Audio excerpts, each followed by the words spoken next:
Si Ate Glory kasi, siyempre, minsan ko yun eh. Lahat ng problema namin sa bahay, nalalaman niya. Tapos, Yan.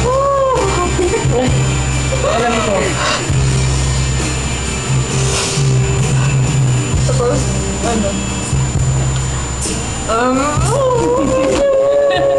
Iyak. Ano ka ba? Sama ka na lang. Sama ka. tapos, minsan, sa bakit, ang problema dinidex namin siya. Di ba nag-aaral ako?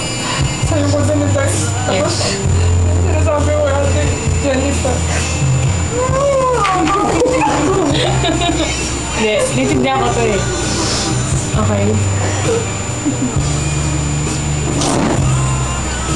Para sa inyo, dito ako. tapos ko yun. Tapos, lagi siya siya lagi, pag umuwi sa probinsya namin, siya lang nagpapatawa, lahat. Tapos, basta alam niya tignan sa pamilya namin. Alam niya kasi, gusto niya din, matulungan lahat pamilya namin. Siyempre, kaya siya alis.